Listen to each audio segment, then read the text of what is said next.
Good afternoon, everybody, and welcome to the regular council meeting Tuesday, April 7th, 2026, and the time is at 5 p.m.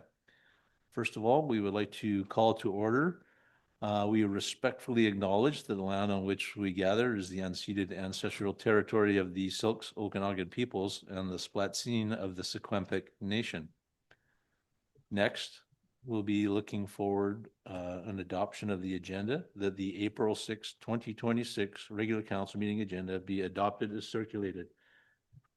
Can I get you on that, Mr. Velster? Thank you so much. Mr. Todd, thank you. All those in favor? And that will be carried.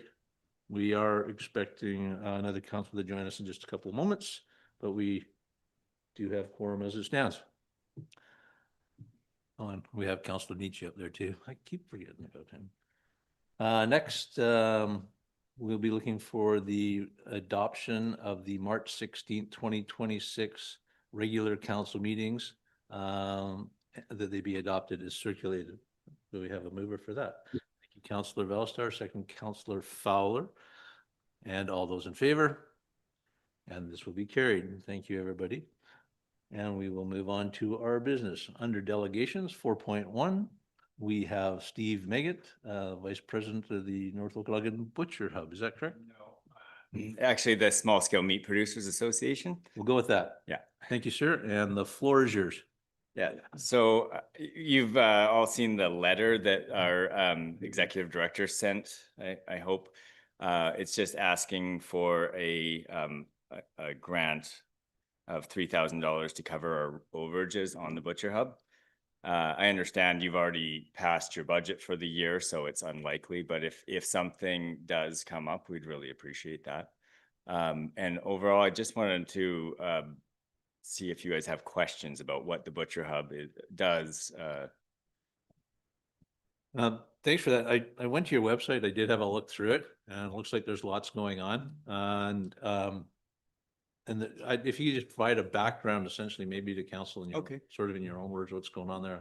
Yeah. So, like the quick background on the Small Scale Meat Producers Association, we're a provincial association that primarily does like we support and advocate for small scale meat producers. So anyone generally selling direct to public and any animal.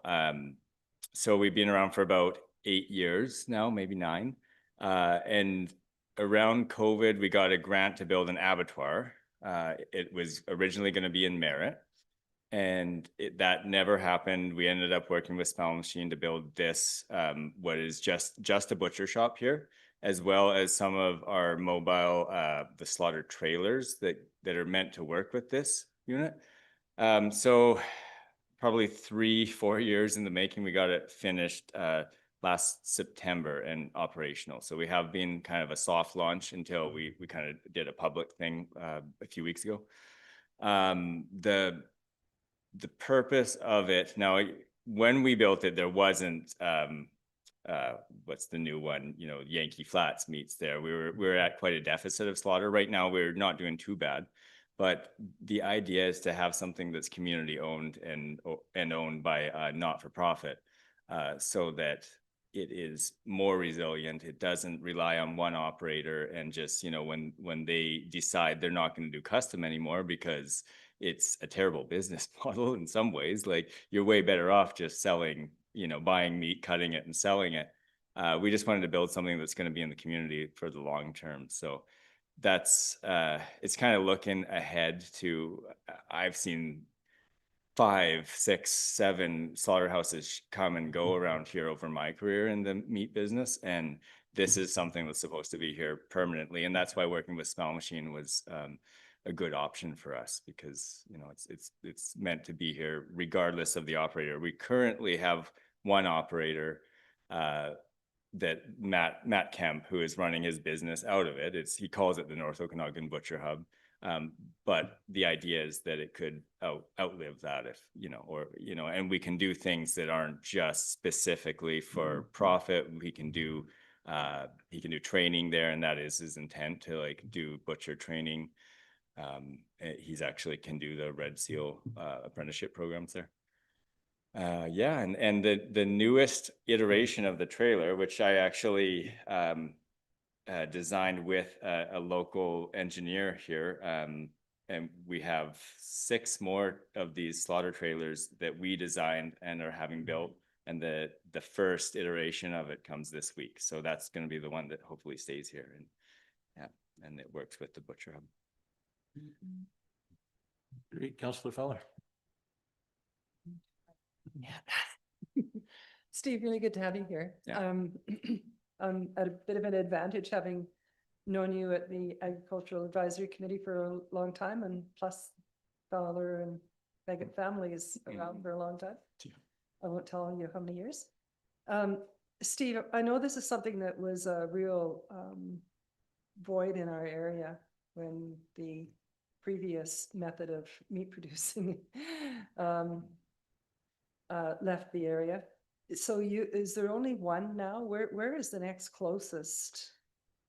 Well, there is a few slaughterhouses around now with Yankee Flats is operational. And then we have Meadow Valley, which is kind of interesting because they will do custom slaughter, but they won't do any cut and wrap. So it's kind of a perfect match with they will kill beef for people, but then we have to transport them to the butcher hub. So there's those 2 options. And then there's one in Kelowna that may or may not be doing custom. Like they're all kind of on the edge of just running their own business and don't really want to bother with the little people. Yeah. Just another question, just to follow up. So you started out in the facility that you've got there just kind of to get your feet on the ground. And is there room for expansion? I did hear that there's almost a need for expanding already. Is that accurate? I think he actually has secured funding to put in a second cooler because it's nice to keep the for personal use and the game carcasses separate from the ones that are inspected or killed in a licensed on-farm facility. Yeah. Awesome. Pretty exciting for the area. Yeah, and I should just mention too that because it's part of the Spell Machine Agri Hub project, and that is supposed to grow, we're hoping that something else that this can work with goes in right next to it. That's the goal. Like if they put in cold storage next to it, that would be amazing. Yeah. Any other, Councillor Todd? Thank you, Your Worship. So Steve, just so I'm clear, it's not a retail shop you guys No. have. It's strictly a No. cut and not a, but Just butcher, a butcher. a killer. Yeah, or we just- call it cut wrap a lot of the time. It's common when you have like just a butcher shop that is meant to do, somebody in the past has just had a truck and gun, we called it. They would go out, shoot an animal, bring it back in the back of the truck and cut it up there, and then the farmer takes it back, and generally it's for personal use, right? Because that's how you're supposed to do it. And this is kind of taking that model to the next step, where now that we have the Farm Gate Plus license structure, we can get people to sign up to do it legally, and then they can actually sell the meat. But you still don't need, like under this new license, you don't need a inspector on site. So it's limited to the numbers you can do. You can do up to 25 animal units, which is 25,000 pounds of meat through it without an inspector. So that this whole thing is to try to make that license structure, which is new and which the small scale meat producers had a part in writing, essentially. We want that to succeed. So this is a demonstration project to show how we can, build the right infrastructure to make this scenario work well. So it kind of puts us in the spotlight on the province. If we can make this work, we're hoping that other people will copy. I just want to congratulate you on your perseverance. I'm sure there was many hoops and many blockages in front of you as you went through it, but that's great. Yeah, as you can imagine, the overage, the $50,000 over budget actually was not that bad, and considering it started before COVID and then we executed it after. Yeah. Councillor Fowler. So you're still short or still asking for $3,000, but knowing that our budget is passed, will you be coming back? I would be happy to come back when it's available, Yeah, anytime. Or if a grant becomes available that you have access to, maybe it's something we can partner on. I don't know a whole lot about this stuff, but if something comes up, just reach out and we'd, you know. Well, maybe that's a place where you could, maybe that's a place where you can help us out, because you Yeah. probably hear about these grants before we did, but if Yeah. you hear of something that is for local governments to apply, maybe that would be a win for all of Yeah. us.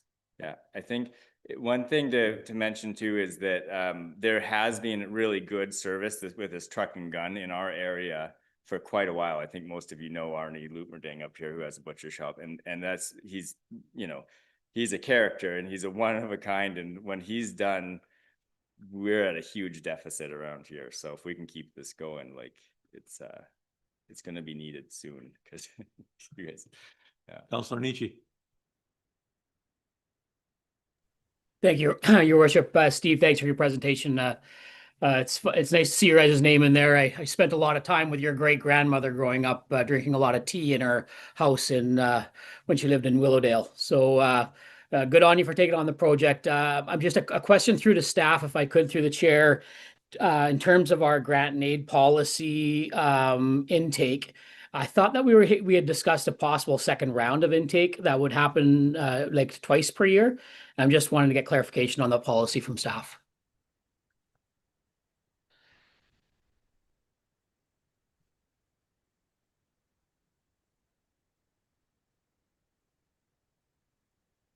Great. Terry, can you speak to that, please? Sure. Thank you, Your Worship. That suggestion was brought up several times, but council never did choose to make that happen.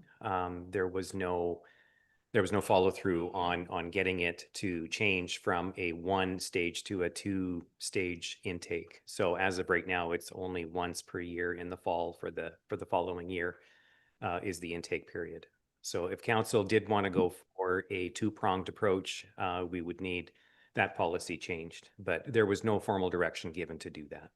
Okay, thank you.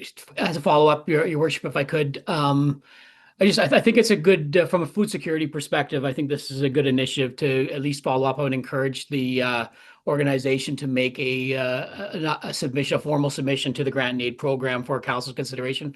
I realize it's probably beyond the policy that we currently have, as it sits outside of our jurisdiction, but council has the authority at least to waive policy if we choose.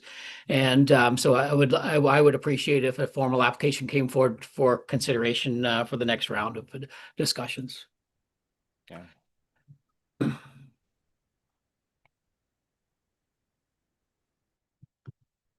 Sorry, Councillor Nietzsche, that wasn't a motion, was it? No, not a motion at this time, Your Worship. I think that the next steps for the proponents would be for them to make an application that fits under the policy guidelines. So I just encourage them to make that application so that we can consider that as part of our discussions for budgets for next year. Yeah, and I also think moving forward, we've also had some interest from the RCMP looking for funds for the John Meadengay project. They're looking to expand their role there. So I think this is probably an opportune time to have staff take something back and have a look at it for a secondary intake moving forward. I would make that motion that we can look at the policy and have staff bring back some information regarding a second intake period, if there was a seconder. Seconded by Councillor Valstar. Any further question? All those in favor? That'll be carried. Thank you. And thank you very much for the presentation. The website's great. Some of the videos on there, the particular area of the one that is here at the beginning of the AgriHub was really informative. So that information's out there. Thanks so much. Yeah, thanks for having me. Thank you, Steve.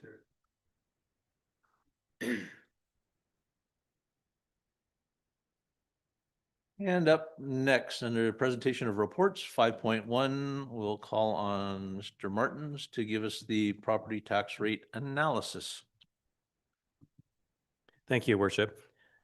It's that time of year again to look at tax rates and different options that are available for council to look at. Before going into the actual tax rates, just a little bit of a background on what the assessments have been doing for 2026. So the finalized property assessments were just made available recently. The overall change was a net change of 7.8 million in taxable assessment, a reduction, which amounts to a 0.5% reduction. The market change was a reduction of 17.6 million, or a negative 1.33%. This was partially offset by an increase in assessment due to the new construction that happened since the previous year. That amounted to about $9.8 million in taxable assessment of new buildings. So overall, still a net reduction. Reduced assessments due to fluctuations in markets, they do not affect tax revenue. They certainly affect tax rates, but not tax revenue, because reduced assessments simply mean higher tax rates to generate the same amount of revenue as the previous year, or vice versa if the assessments increased. So for the new construction, the $9.8 million in new assessment approximately equals $25,000 in additional revenue for the city. In the 2026 budget, a provisional estimate of 11,000 was built into that budget for new construction. We did not know at the time what the finalized number was going to be, so that was a conservative estimate. So the additional 14,000, the difference between the two, that represents unanticipated, unbudgeted additional revenue that we can use to buy down the tax increase that was originally approved by council in the budget. That increase in the budget was set at 5.7%. So if the additional 14,000 is used in the budget to buy down the tax rate, it can buy it down to 5.4, and that would benefit all taxpayers in the city. That premise has been built into all of the options that I'm about to present. So in regards to the tax levies, the 3 tax levies that the city has are for general, police, and infrastructure. Individual revenue increases differ between these 2 levies, but for the purposes of tax rate determination, everything has been consolidated. So all of those levies are consolidated. And then when we know which structure council wants to go with, then we allocate it out based on what was budgeted for revenue for each of those levies. Okay. So the rate structure analysis that I'm speaking about in this report is going to be focused specifically on the overall tax burden and how that is spread between residential and business. Almost all of the revenue in the city's tax base is residential and business. There's a small component that is other property classes. What we want to zero in on today or tonight is also the multiplier, the tax rate multiplier or ratio between business and residential. So in 2025, that multiplier was 3.3764. What that means is that the business tax rate was 3.3764 times that of the residential rate. So using the city's benchmarking policy, the average for the comparable communities for 2025 was 2.429. So a substantial difference in how the city compares to its comparables. So that analysis is linked to this report. So I'm wondering if we can just bring that on the screen briefly. That way we can illustrate. Jerry, just one quick question. That was with the previous benchmark, or does that also take into account for the next agenda item or the new benchmarks? The methodology that I used was based on the assumed approval of the revised benchmarking policy. Thank you. So it's actually the other link that we can look at first. So very briefly, using the revised policy that's on the next item on the agenda, the average would be 2.429 of the remaining 9 comparable communities. So with the lowest and highest being removed as per policy, the remaining 9 is averaged out. So Armstrong is there at 3.376. It was second highest overall, but with the upper and lower being removed, it is the highest in 2025. So you can see there's a lot of variability in those tax rate multipliers between communities, the average being 2.429. One of the financial plan policy statements in the financial plan states that there be a fair and equitable apportionment of taxes between the property classes. No specific target is mentioned in the policy statements. It's a general statement. And Councillor Fowler had some questions for me earlier today that I will answer here for all of you. And one of those questions was that there was thought that there was at some point in time a desired objective of council to begin moving that multiplier to the provincial average. And what I've been able to find is there was never a specific target that was in those policy statements. However, in 2023 and previous, the policy statement did say that council would review annually that multiplier to try and get it closer to the provincial average. But again, no targets. It was a general statement. And then starting in 2024's budget, that statement got removed out of the policy statement and it was more general in that there would be a fair and equitable apportionment of taxes among the property classes. So something happened in 2024 where that was removed and a different statement was added. So depending on where council wants to go tonight, we can certainly look at changing those policy statements for the next financial plan to add some parameters, to add some specifics to that. We can't do that to 2026's budget, that's done already. But as far as tax rate structure, council can choose to go down that road or begin going down that road to bring that multiplier back down. Can I interrupt you just for 1 second Sure. again? I think Councillor Nietzsche had a question. Thank you, Your Worship, and through the chair to Terry. Terry, just my question is more around a review of the existing benchmarking communities that we're using. And I remember when this whole policy was created in mid 2000s. The city was trying to grapple with this idea of trying to create fairness and equity into the system and balancing commercial and residential tax rates. But I'm just wondering if things have shifted a little bit with those benchmarking communities since, and perhaps industrial taxation is helping to subsidize, and because we are becoming quite skewed to the other direction. And I don't think the intention was ever to shift all the tax burden over to residential all the time. And it seems to be the trend that we're moving towards. So I'm just wondering if it's timely for us to take a look at the policy in general and take a look at those benchmark communities to make sure that the scope and the profile of those communities are similar to what ours are, so that we're not in this position where we have to consider always shifting that tax burden over to the residential and trying to catch up. And I like the idea of a provincial average as well, but just maybe coming back with some options. So that was my only comment. Okay, thank you. I should just also add that the average for the comparables according to our benchmarking policy happens to be very close to the provincially set multiple for other tax rates, for regional district, regional hospital tax rates. Those multipliers are dictated by law. We have to use those multipliers.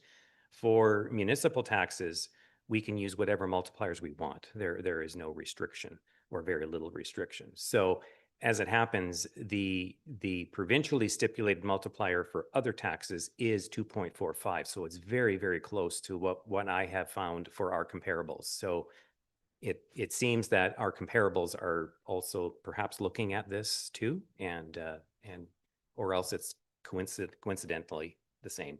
Either way. So Okay. thank you for that, Terry. I'm not sure we've finished. No, I got quite a bit to go here yet, but that's okay. No, go ahead then. Okay. So a few options have been presented to council. Some of them are more illustrative in nature rather than possibly a feasible course of action. But in creating these options And we'll look at the actual analysis shortly here. But in creating these options, all of them start with the previous year's structure that was approved by council. So 2025 structure, and then starting from there and doing some shifting to achieve different objectives for each of these options. Council will also remember that last year there was a shift for the Class 8, or that's the recreation nonprofit property class, which in our case is just the golf course. That's the only taxpayer in that class for taxable assessment. There was a one-time or a permanent shift starting in 2025 to make that tax rate equal to business, so that it was a fairness. That was a fairness issue. It was a move to make sure that the golf course was taxed with the same rate as other businesses. So what happens is anytime that we do a shifting or of revenue from one class to another, we always have to look at making sure we balance that Class 8 or recreation.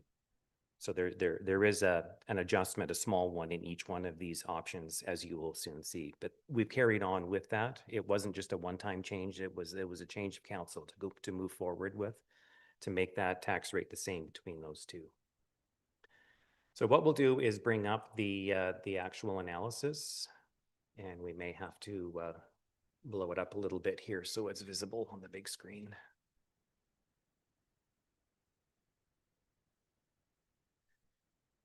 So this looks more intimidating than it is. I will briefly go through what each of these columns represent. I won't spend a whole lot of time here, but all of these options are broken down by property class. So all of those property classes are the BC assessment property classes. The first three columns, 1, 2, and 3 that are numbered there, that is all from 2025. So that is the structure that we had in place, the tax rates, the budgeted revenue, and the allocation between the different property classes. So you can see that residential carried the lion's share of revenue for taxes at 78 approximately %, with business being just under 20%. Column 4 is the new revenue that was budgeted for. So the 5.7% tax increase minus the unanticipated growth equals 5.4% increase. So a slightly reduced increase. So broken down by property class in the same fashion as 2025 was. Column 5 is the new revenue from the new construction. So that comes directly from BC assessment, in that those are the property classes that experienced new construction or adjustments. So that's what that is. So 25,000 approximately in new revenue altogether. Column 6 would be reallocations between classes, and column 7 is the total targeted revenue for 2026. So that would be columns 4, 5, and 6 added together. And then column 8 would be our new allocation percentage based on all of the changes. And then column 9 is our 2026 assessed figures, and then the calculated rates and the calculated multipliers, and then compared to the previous year's multiplier. So for option 1, this option here is what I refer to as a let it ride option.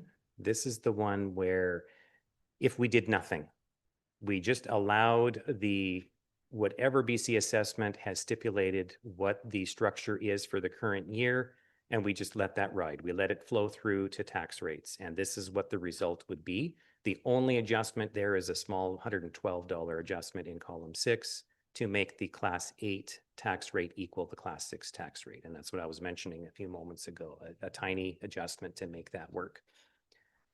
So what we have as a result is the item in red, the business tax rate multiplier, is 3.3112. So that has automatically come down from the previous year's multiplier all by itself, just because of the way the assessments are structured this year.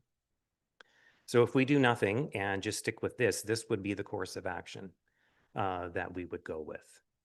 Some municipalities actually do this regularly every year. They don't purposely allocate and shift tax burden between classes.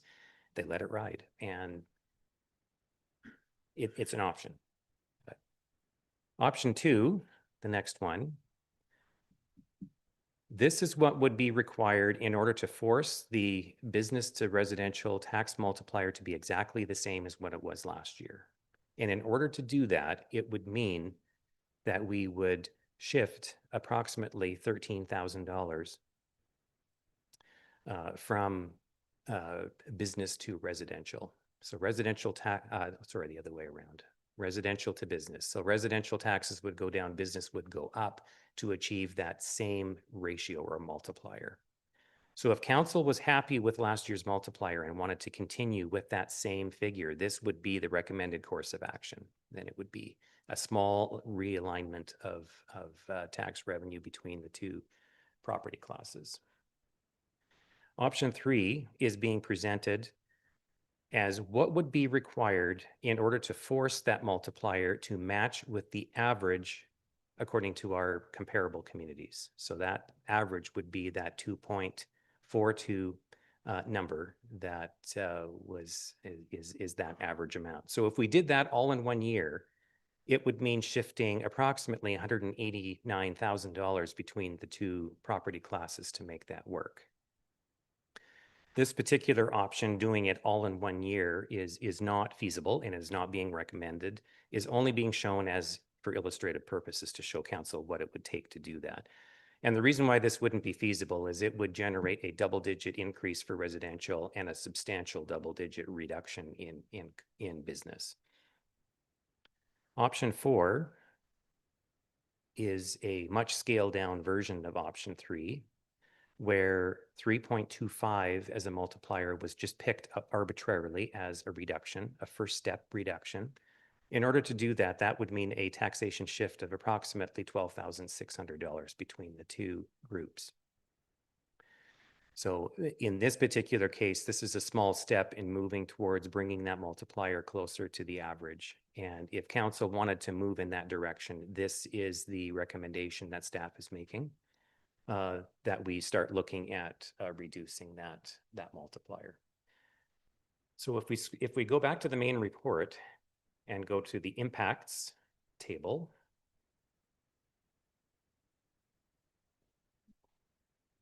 no worries. If we could, yes, thank you. So in regards to averages, so the average residential property is being shown and the average business property is being shown. So, and compared to 2025. So for option 1, the let it ride option, that shows what the average tax would be for residential and business, the dollar increase and the percentage increase. So for option 1, residential, it would be 4.85% increase for the average home and 5.45% increase for the average business. Option 2 would mean an increase of 4.43 for residential. So a lower increase for residential, but a considerably higher increase for business. And remember, option 2 was the one where we were forcing that multiplier to be the same as last year. Option 3, that illustrative option, shows the large increase for residential at almost 11% and an 18% reduction for business. That's if we would bring it to the average all at one time without phasing it. Option 4, which is being recommended, shows a modest increase of 5.3 for residential and 3.9 for business. So both of those increases are within the 5.4% increase that was authorized by council. So the alternate recommendations, there's wording for all of the other options if council chose another one. And the reason why each of them is different is because the policy statement showing the breakdown of percentages by property class changes with every option. So that means that council would have to pass a resolution to alter that policy statement to match what the structure is that they want to do. So in regards to questions that I received from Councillor Fowler earlier today, I was able to look back at previous tax rate multipliers going back to 2017. And from 2017 until 2021, it was approximately 2.8 to 2.9. It was pretty consistent each year. It varied just slightly. And in 2022, it jumped to 3.55, and then in 23 up to 3.6, and then it went down somewhat to where it was in 2025 at 3.37. So somewhere along the way that there was a shift that happened in 2022 that caused that multiplier to sharply increase. Whether it was done inadvertently, perhaps the let it ride option was the one that was chosen, and that just happened to be the number. That could have been the reason. I don't see any evidence that it was purposeful or intentional. But that's just some background information that it definitely is creeping upwards. And if council wanted to look at reducing it, we could start that process with choosing a structure that does that. Also, there was a suggestion what would be the impact if we were to make the multiplier to be 3.1 rather than the arbitrary 3.25, and that would achieve a $44,000 shift in revenue. Residential would be 6.23% increase and a 0% increase for business. If it were 3.0, that would be a $64,000 shift in revenue, and a residential increase would be 6.85, and business would be a reduction of 2.55. So those two could be additional options. They could be option 5 and option 6. They're a little bit more bold than what option 4. Option 4 is definitely a more of a small change compared to the other ones. So that is staff's recommendation, is to move with option 4 to achieve those increases that are still within the maximum that council had allocated in the budget. Thank you. Now I've got thousands of numbers floating around in my head. So it's a good thing I wrote some of them down here. So for all intents and purposes, I'd be fine with the option 4. But I would really like council to consider seeing that gap go back to how we used to do it. It just seems fair to the businesses. There's not a lot of businesses compared to how many residentials there are, and it just seems like the right thing to do in a small community, although I guess maybe I would like to make a recommendation that we do ask for a report on from staff about what that would look like and what we would be trying to achieve, and maybe a goal set to try and reduce it a bit back. It doesn't sound like much when you're going from, what was it, 3.25 to 3. Yeah, whatever. It doesn't sound like a lot, but when you do it in the dollars and cents and it keeps creeping up, the discrepancy keeps creeping up every year. I just thought it would be a really good discussion for considering how many new people on council, and I don't think we've had this discussion like that since the new council came on, and how intricate it is to figuring out that. That's why we hire people that know what they're doing. And so, yeah, I'd just like to consider coming back with the staff report, and with the intention of the closing that gap, and the rationale behind doing it.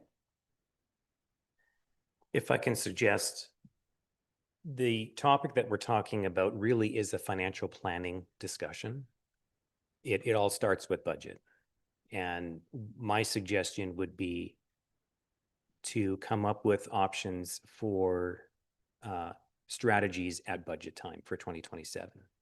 I mean, you can start the process now with choosing a structure that starts you moving in that direction, but formalizing it going forward in the actual budget itself through the policy statements. There's a reason why those policy statements are there.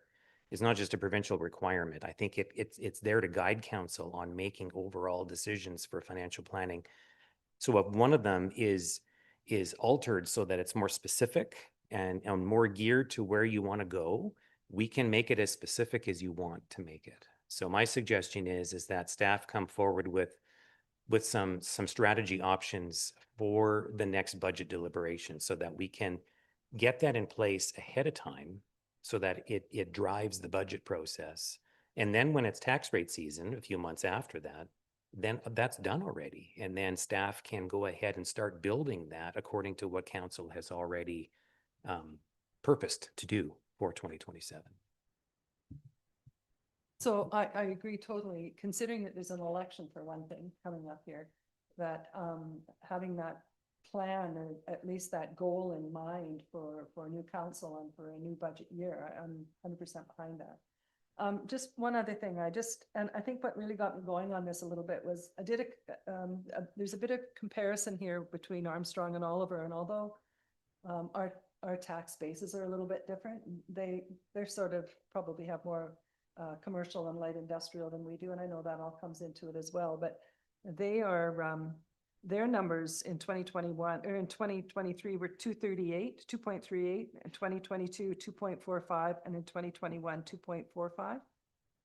So I see them going down and us going up, and it just seemed maybe it was something we needed to talk about. So yeah, and now I'm going to try and put numbers out of my head for a while. Thank you for that. So do we need to have that as a motion?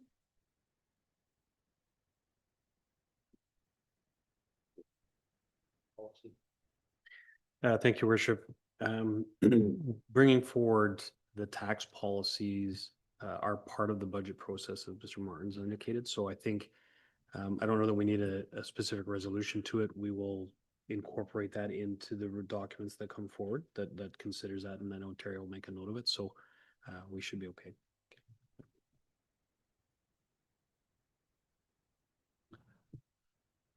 Yes, Councillor Belster.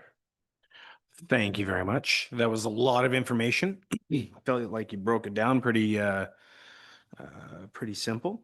Option 3 is, I think, a little too stark. And yeah, between the two of them, option 4, I'm definitely comfortable with option 4. I'm also not necessarily that far away from letting a ride on option 1 either, but I definitely can throw my support behind option 4. Thank you, Your Worship. Thank you, Terry, for bringing it up and I guess bringing the topic of the ratios back to the conversation. So it's been a while since we've had that. And I think in lots of the decisions we make with financial matters, I think it's important to keep those goals in mind and moving towards whatever our targets are step by step, right? Because I think this is an example of if you don't have that at the forefront of your decision making after a couple of years, it seems like correcting it takes a lot of work, right? And it's hard. And so I think I'd be supportive of option 4. And I don't know. Yeah, I'm supportive of option 4. I think I would lean more towards even an option 5 where we go just a little bit further to try to get us back there. But I think that's a good start, is to move in that direction at this point in the budget process. Councillor Todd, do you want to jump in? Yeah, I'm still chewing on the numbers. There was quite a few of that going on. Yeah, option 4 seems to be the most reasonable. I think that overall, over the last 4 years, this council's done a pretty good job of keeping taxes low, as what I consider probably the lowest in the valley, I would think. I mean, I don't see many people having these kind of numbers. The business taxes aren't extraordinary. I know that all taxes are a hassle, but these seem to be reasonable, and I'm in favor of option 4. I too support option 4, and I like with the goal of trying to make that reduction over a period of time so we can get it back in line with well, provincial standard, or at least within our area that we're trying to work in. So I'm also in support of option 4, and I think we're going the right direction. And by policy change to get us there helps guide future councils moving forward. So I think that's a great start. Councilor Nishi, did you want to pipe in at all? Then I will call the question that council endorse option A as the 2026 property tax structure. Sorry, option 4. Even more I'm wearing glasses, I can't see. And that the policy statement of the 2026-2030 financial plan relating to the distribution is as listed. And further, that staff bring forward the 2026 tax rate bylaw at the next regular council meeting for the first 3 readings. Moved by Councillor Todd, second by Councillor Fowler. All those in favor, or yeah, There's no other question. I went through that. So great, that will be carried. And next, Mr. Martins again on our benchmark communities policy. Thank you, Your Worship. The previous council meeting, there was a resolution for council endorsing a change to the benchmarking policy where the requirement for benchmarking of having 8 higher than Armstrong and 2 below be replaced with a balanced 5 above and 5 below. So that was endorsed. So the amended policy is before you tonight, showing that change. There are a few other changes that staff is also recommending that are of more incidental. The policy statement itself, staff is suggesting to be changed to become more relevant and concise. So the redlined version of the policy that is linked to the report, we can take a look at, and then I can show you what is being referred to there. So the policy statement itself was a bit cumbersome from the original statement from 2018. Staff is recommending the revision that you can see there, where it's more concise. In the procedure, that is the major change that council already endorsed.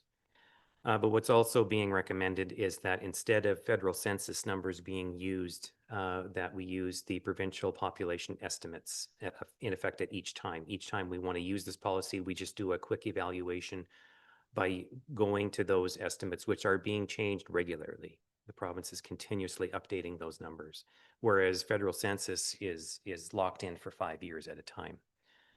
So that's a suggestion there, as well as including parameters for what is meant by the phrase Southern Interior. So that has been expanded so that it provides some clarity. Southern Interior is a very general term, so kind of reining that in a little bit also helps to make some consistency, depending on if there's staff changes, then it's pretty easy to use consistent methodology rather than using general terminology. And finally, removing Schedule A, because Schedule A showed the original list of communities based on the 2016 census. So being that provincial numbers would be used, Schedule A would not be necessary. So staff is recommending those changes and that policy be amended. Thank you. So the recommendation is council approve the amendments to the benchmark communities policy as presented and described in the benchmark community policy amendments report dated April 7th, 2026 from the chief financial officer. Do we have a mover? Thank you, Councillor Drapla. Second, Councillor Todd. I'll open the floor for any question. Seeing none, I'll call the vote. All those in favor? And that will be carried. Thank you, Terry. And Ms. Cordell, I think you have a report on the revitalization.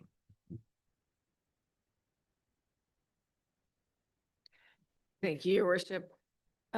This report basically is to check in with council on the direction that was given to us about a year and a half ago to see if this is still the wish of council to focus on these areas, and if not, to get new direction. So in November of 2024, council passed the resolution that the multi-use path to the east of Mill Street, which is basically, Mill Street to Pleasant Valley Road where it hits Smith, be set as phase 2 of the project, and that the multi-use path along Pleasant Valley Boulevard South be phase 3 of the project. So this report is to request that council confirm if these are still the priorities, and if they are the priorities, that we get direction to start cost estimates and find some funding sources to start the design work on those sections. Now that somebody else is in charge of implementation, I'm wrapping my head around planning. All right. So the motion that council delegates phase 2 of the Kerry construction multipath east of Mill Street, phase 3, the multipath along Pleasant Valley Boulevard South, and that staff move forward with cost estimates. Do we have somebody to move that?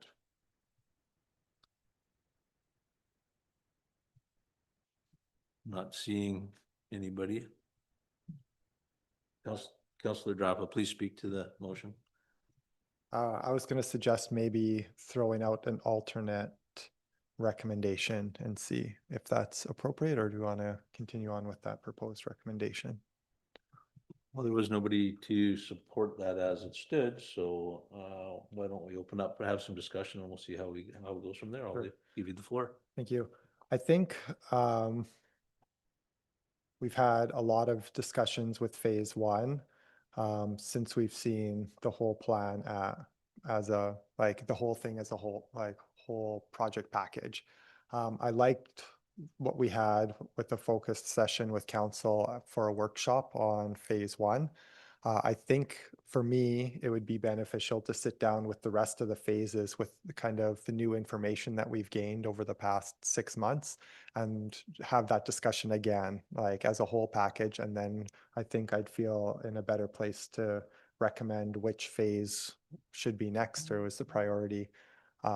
So I like, before making this recommendation of what the next phase is and to send staff for cost estimates, I would like to propose a council workshop just to discuss this kind of more holistically before coming up with those recommendations. Thank you, Councillor Drappa. Councillor Todd. I agree with Councillor Drappa. I have concerns about priorities, and I'm wondering where our priorities do lie at this point. And I'm wondering, I still believe in the multi-use path, but I also believe a can of paint and a brush that fixes the same thing. I don't think you need a $200,000 path personally, but that's just me. I think we can do different things with different options, but I think we have to talk about it. So. Councillor Nietzsche. Yeah, thank you, Your Worship, and through the chair to Councillor Drapla's motion. I strongly support this. I think there's lessons learned in all of these opportunities, and those present opportunities to us to take a look at what's happened on the north side and continue that. I certainly support the overall direction of the multi-use path, as well as all improvements to the downtown revive for the south side. But let's just do it in a thoughtful and methodical way. And I like the idea of workshopping with staff to take a look at best practices and options and take our time with it. Councillor Fowler. Ditto. But I would, I wonder if adding on to the recommendation, we might be able to try and do that. We've only got a few months left in this council's term. And I think it would be beneficial if we could, if there's any possibility to try and get a workshop together in the next few months so that we can have that done and in place for any changes that may happen to who's at the table. But I think it's a good idea. I think we need to give this some good thought. I'm also in support of Councillor Drapla's motion that he's presenting. I do believe there is a time component, though. There are outside pressures that we'll be facing, which involve community safety. And so I think we need to have those discussions early, not make decisions early, but start that discussion process early. And so I'm supportive. That's the motion you'd like to move forward. Yeah, I'm agreeable to that timeline. I'm hopefully with staff, like well before summer would be ideal for me if that's possible with staff. I don't want to hold up the process. I'm in support of the Kerry project moving forward. I just would like to take what we know and discuss the rest of what's left as a whole and see if we, lessons learned, right?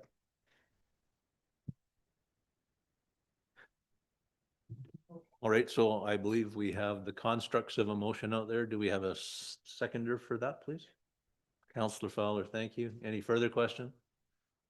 I will call the vote. All those in favor? And that will be carried.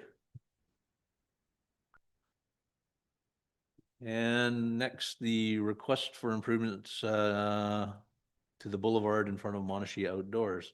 Ms. Cordell? Thank you, Your Worship. As you're all aware, at the last meeting, we had a request from Monashee for some support for renovations to the boulevard outside of their store. I think looking through the plans, they in general align with sort of the original vision that came out through Kerry. I think we would have maybe some concerns with some of the details around the water feature. But I think the prime concern that we have right now is just the timing. I know that there's a sense of urgency that they had for this request, wanting the work to be done kind of now. And then additionally, trying to understand how it will fit into the Kerry project and the next kind of the phase that deals with the area in front of there. So what I've recommended right now is that that we notify Monashee that this isn't the time for implementation of that, but that we consider it within Kerry. I've also provided an alternate resolution that proposes too that we could empower Monashee to do some low-cost improvements to the space in the meantime, because it may be some time before the Kerry project improves that boulevard. So things that could maybe be easily removed and put back in, or maybe temporarily installed and then permanently installed when the work comes to that section. So I've kind of provided those two options. Thank you, Ms. Waddell.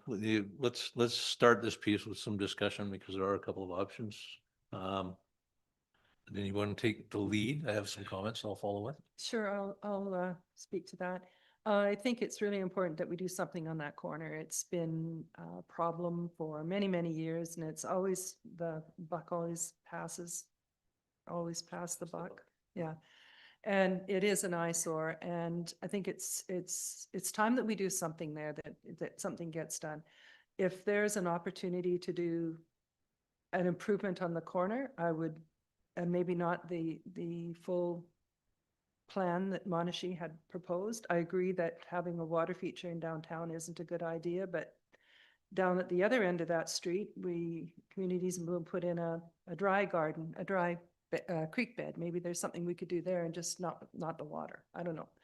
Anyway, there's lots of options. The other thing I wanted to mention was, please don't shoot me, but that tree has been going downhill for many, many years. And that is one thing that really needs to be replaced, not just taken out, but we need to put something back in there. And if it's not the same kind of tree, maybe something that's a little bit more suited to a street tree. But that would be one of my prime things, is the tree needs to be replaced right after it's taken out. And so that would definitely be something that I would want to see done in there, and some mulch, and maybe even a couple of flower beds if it's that easy to do. And I know we've got volunteers that would look after. I do that one that's already there now. We could do a couple more without any problem. And Monashee has always been watering that planter for us. The rotary bench looks good there. I think we could do some improvements in consultation with Monashee and see if we can come up with something that is doable and makes sense, but is an improvement. That's my start. Thank you, Councillor Todd. Yeah, I have trouble saying no to a community member that wants to help and is willing to throw money at it themselves and really cares about making it pretty and helping themselves out and helping the community out. So I think anything we can do to mitigate that is something we have to do. So I also understand we don't want the water feature there, and I understand the reasons for that, but there's certainly lots of things they can do at the moment that'll help it out that we can remove or take out or fix later, but we got to do something. We can't leave it as a dry, desolate patch of dirt anymore. It has to be done. Thank you, Councillor Todd. Councillor Nietzsche. Thank you, Your Worship, and through the chair. There's elements of the report that staff have put together that I agree with, but there's some that I disagree with as well. I think just based on the previous discussion on the last motion, the recommendation, I think it's clear that we haven't gone to a final design stage. We have a high level concept design. We haven't gone to final design. We don't have funding yet established yet. So all of that says to me that this is likely a project that is going to be a few years away before we end up dealing with that side of the road. And something needs to be done in the meantime. And I think that these business owners have done things the right way by coming to council with solutions and even offering their own resources to help to fund it. I agree with the comments that other councillors have made regarding the water feature. I don't think that's appropriate to have, given our commitment to make water work and the maintenance issues. I'm not supportive of seeing a water bottle fill station down there right now. But I am supportive of staff working with this business owner particularly to partner with them to see something done this year or as soon as possible on that corner to do some beautification work. And if it means some rock work and some xeriscape and some plantings based on a design concept that they're working with. I'm totally supportive of that. If we have to find some funding for it, I'm certain that we could try to find a little bit of partnership funding to go for it. And I want to see us move forward with doing a little bit of something right there, given the fact that we're likely looking at a long timeline before we ever do the actual implementation of Carey Phase 3 on that side of the road. So I'm looking forward to hearing other councillors' discussion points. Thank you, Councillor Nietzsche. Councillor Bellstar. Thank you very much. Yeah, no, I'm fully supportive of us trying to support them in getting this taken care of. Just like Councillor Nietzsche said, that we don't have anything on the books so far. We still are planning a little bit. Don't have anything in the 5-year plan for it. Their 10-year anniversary is this year. That's the thing that's really sparking them to get this done. They went above and beyond to find way more competitive quotes to get this stuff done than really it's just another community member helping community member out, really, is what we're seeing. And the fact that not only their own resources, they said that they would pay for half of it, if not all of it. So it's like, as far as the money goes, like, they want to see this done, and it's super important to them. I will not support anything that says against us trying to help them out. Thank you, Councillor Drapla. Thank you. So I agree with everything that council has said so far. I also don't think it's fair to go to Monashees and say like, hey, let's partner on this project for funding. I think as the municipality, we're responsible to do something with that piece of property. And I think like I understand where we're at in the budget process, but there can be some low budget options that are there to make that look nice. And I think if we're able to commit to that as a city, then we can use that as a starting point to go to Monashees and say, hey, look, this is what we're able to do. If you would like to do something more than this, then we would need some contribution. But if we have like a base level of what we can do to that piece of dirt to make it look nice for them, I think that should be what we do. And if they want to kind of go above and beyond, maybe we can work with them to have some additions, with the understanding that in 2, 3, 4 years, when that Carey kind of moves through that area, that it'll likely be pulled up and redone with Carey. And I think from conversations and their presentation at our last meeting that they are under that understanding already. So. Councillor Todd. Yeah, I agree with Councillor Drapple. I think it's incumbent on the city to take the lead on this. And it is our community, it is our property so I think that we can't keep kicking it down the road. We really can't. So let's just find it and stand up and do it. A question to staff. I've heard multiple comments about it being city property. Is it city property? We've probably Yes, Your determined Worship. that before we start making decisions on other people's property. And so what kind of, to be the devil's advocate, what kind of risk assessment we need there, knowing that we have late nights across the street, people stumbling out? Are we concerned about tripping hazards? Do we need to do a risk assessment as to what's going in there? I'm fully supportive of doing something. I agree. It doesn't look good, and I think it's incumbent upon us probably to do something, but what does that look like, and what keeps us from falling into having liabilities and whatnot? So I would once again like to see something done, but with caution and also expediently. Councillor Valster. So I guess 2 things. Like, one, I really like their rendering that they have. Take out the water feature. I get that. I don't think that they would fight you on the water feature or whatever on that. A lot of what they had in that original design that they presented to us was really not that big or bad or anything like that. And I'm pretty sure they broke down the numbers. It was $6,000 without the water feature, right? I agree with Councilor Drappel and Councilor Todd on us, you know, it's our property. We should take the lead on it. I agree, but I also believe that municipalities work fairly slowly, and I'm not saying that anything against that, but we need to like, I like, they're really motivated because of their anniversary. They're also like, I think that the contractors that they've contacted for the quotes, we're squeezing it in before they get into their heavy seasons, and I think that that's also one of the things that is there. I don't want to see us put it into our hands, and not saying that we're dragging our heels, because we have a monolith of a project that we're dealing with right now, right? But I think haste is not always the best decision, but I don't think that it's something that can be ignored right now.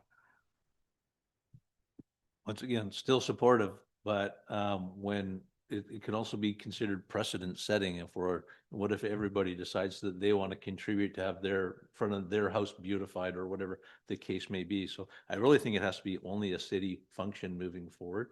And it is in our downtown core. That does give us a reason to move forward with the beautification project. And I think staff could see what we can do in the very near future. Something that's good for the eyes, still safe for the community, and just to clean it up a little bit. And even Councillor Fowler suggesting that a tree might need to be replaced in there.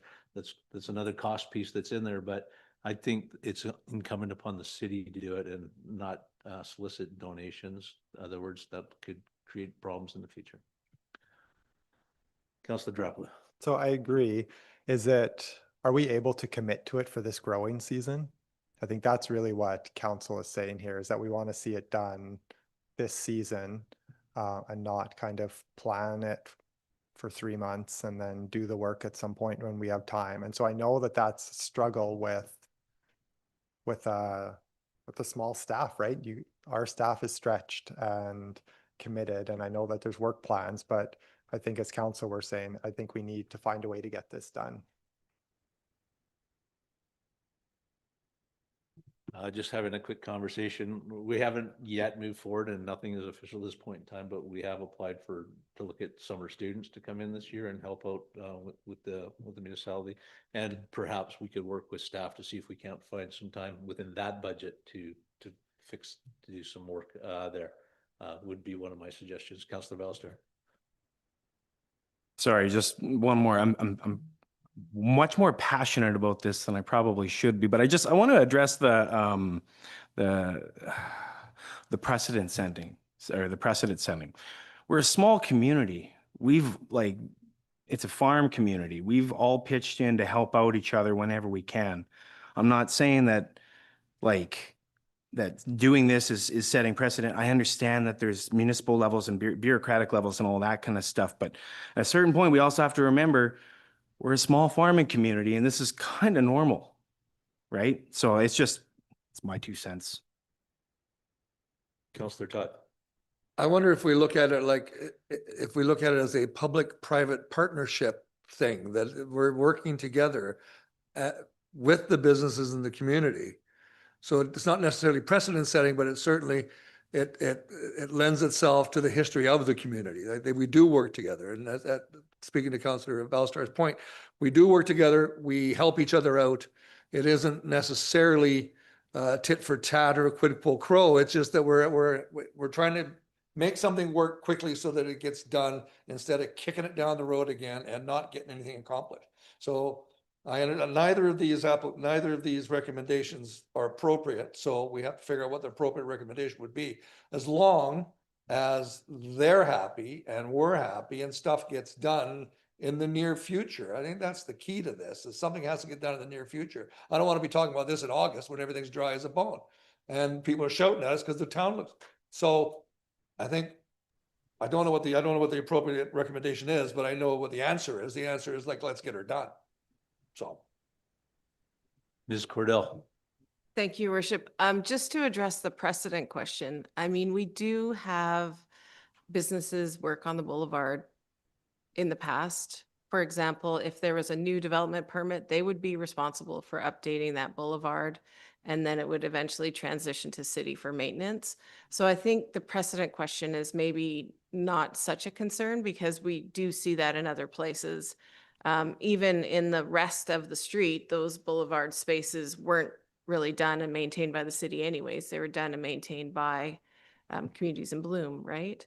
So just in terms of the precedent question, I think that we have done this elsewhere. We are doing this elsewhere. Like if you look at some of the new developments on Smith, they did the boulevard improvements. The dance studio will be doing the boulevard improvements there. It's not an unusual situation for a private business to do some of those boulevard improvements. Thank you, Councillor Nietzsche. Thank you. And through the chair to Lori, I think you said exactly what I was going to say. There isn't a precedent setting issue here. I don't think at all for those exact reasons you just spoke to. From my perspective, if the issue is about partnering over or there should be an ability for us to partner over paper this over with an agreement such that they contribute a portion of the project, the city could purchase a portion, and then it becomes city property to maintain in the future. I'm sure there's a simple way that we can address it, but I agree with Councillor Balstar. Let's take the small community approach. This is a business that's celebrating a milestone in their in their anniversary.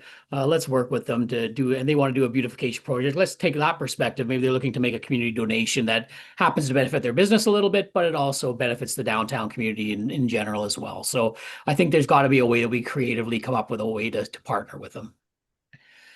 Thank you, Councillor Nietzsche. Once again, just going back to the precedence issue, the other side of the coin of that is what if a business wants a beautification but doesn't have the finances to get it? Do we just let that corner go downhill? Hence why I'm suggesting there needs to be a path forward for everybody.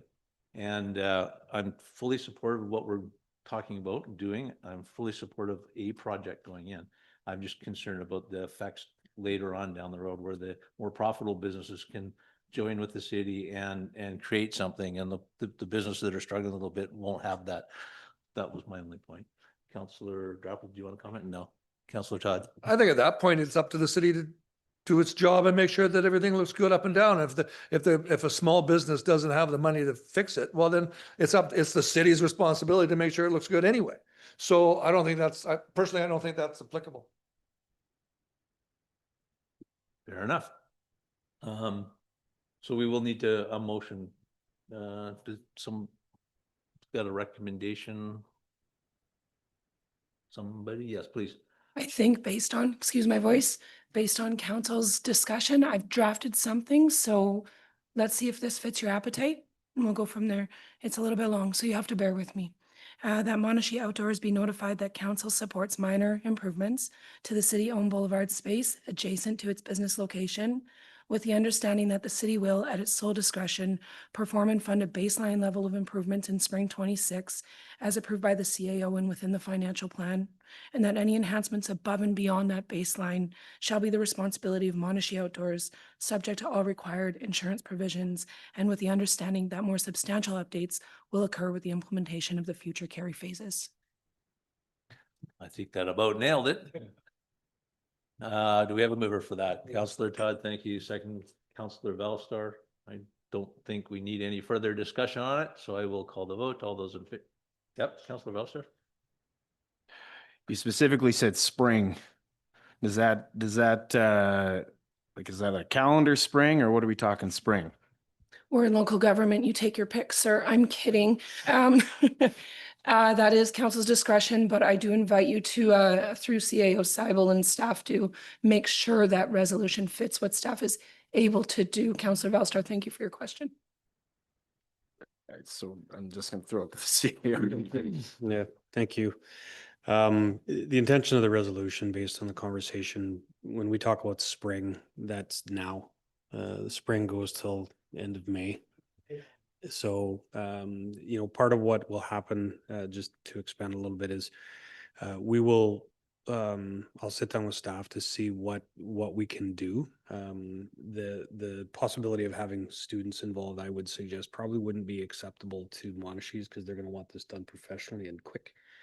So part of that is trying to find the balance of what we can do that has that accurately reflects some of the water conservation practices that we put in, especially with City Hall here and some of the low growth, low water need plants, that kind of stuff. So finding that base to say, well, here's what we can do, and then you know, if they wanted to proliferate it with other sorts of flowers, that may be the base that is alluded to in the resolution. But we'll see what we can come up with based on the information that we have. And essentially, this is going to be a bit of a funding exercise to figure out how we pay for it within the financial plan, which is something I'll have to work with staff with as well, because there is no direct funding for this sort of thing. The challenge going forward is needing to take a look at service delivery as it relates to resources and these sorts of things. As Councillor Fowler can attest to, I've been in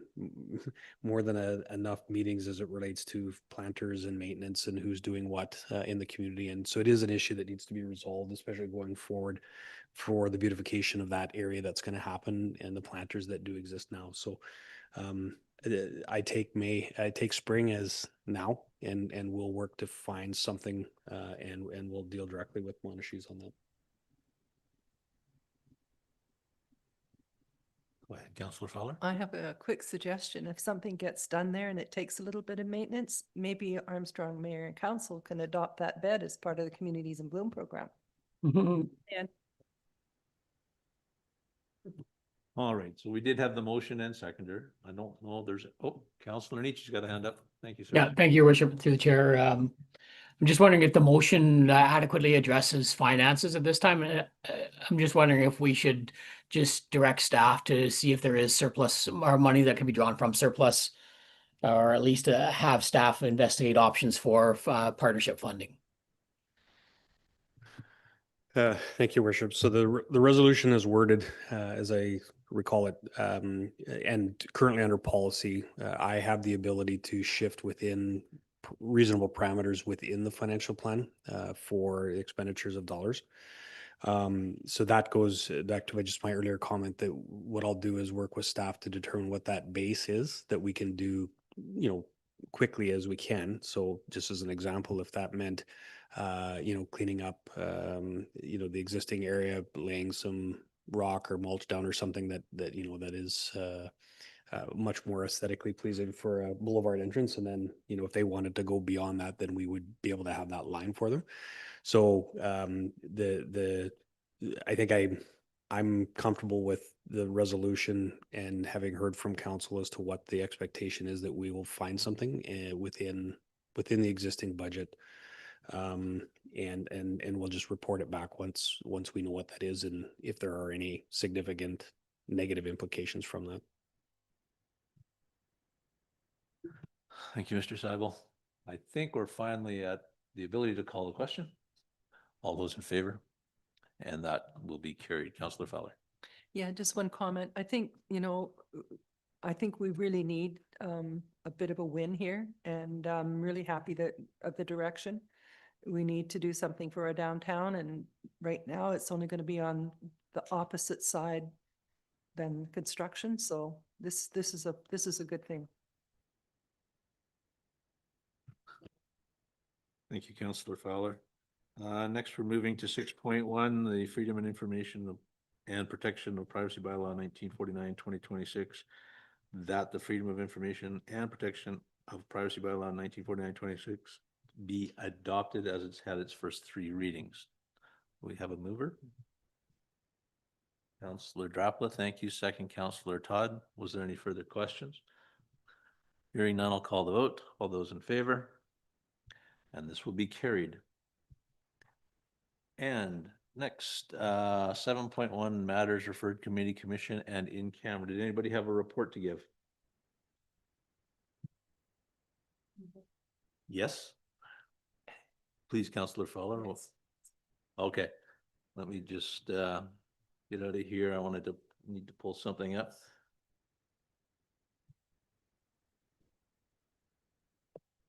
I had the privilege of attending the Silk Water and Climate Forum a couple of weeks ago in Kelowna. There was representation there from all, I believe, all of the communities in the Okanagan and many from the Similkameen. Both local government and First Nations were represented, and we had people from the province sitting in, hearing what is transpiring in the Okanagan. They didn't actually ever get up and speak. They were making a lot of notes. I think they're very curious as to what's happening here with the CLT group and the interest that everybody has. I'm trying to open a document here, so there we go. Thank you. It was a wonderful couple of days spent, and we learned an awful lot. We had my notes here. Both biologists, limnologists in attendance, economists, wildfire planning specialists, hydrologists. We had a guest speaker that came in, Dr. Nuria Hernandez Mora, who was very interesting. She came in from Libsyn, Portugal, and she had some very interesting things to tell us about water conservation and water drought and the troubles that they faced in Lisbon. Is a huge economic disaster as they literally ran out of water and had to divert water from utilities and their hydro plants to have the city function and operate at a reduced function. Of course, in Europe, as you're closing down power structures, the whole continent is dependent upon those powers, and the cost to the continent was huge. There was a couple of great key pieces that I took away, and one of them was that we need to follow the examples set by other countries and make social change before we experience water scarcity. And water scarcity is different than drought. It can't be fixed. It can only be managed. And I question, what are our water supplies like? I know we've sort of skirted around the table here, but what do we have available to us? What do our aquifers look like? What are, how much water do we actually have? Also, that water should not be a commodity. It's a heritage, and that it needs to be protected. And I think we need to do a deep dive into our water resources, not only for Armstrong, but for the valley. And I think more municipalities seem to need to buy into this. We had a great response. Spellum Sheen sat at the table with us. Jerry was keenly interested in making lots of notes. So I'm hoping moving forward, we'll have some opportunities to work with our neighbors and assess where we are. Nonetheless, it was an awesome conference. It was just absolutely awesome filled. And that's just what I wanted to say. It was well worth the time. And if there's nothing farther, then we will like to move to an in-camera session that council proceeds in camera pursuant to section 91I and G of the community charter, the receipt of advice that is subject to solicitor-client privilege, including communications necessary for that purpose, and that information that is prohibited or information that if it were presented in a document would be prohibited form of disclosure under section 21 of the Freedom of Information and Protection of Privacy Act. So at this point in time, I'd like a motion to move in camera. Councillor Todd, thank you. Councillor Valstar, second. All those in favor? That will be carried. We'll get Ryan back on in 5 minutes. Take a leg stretch or so. Great. Thank you, everybody.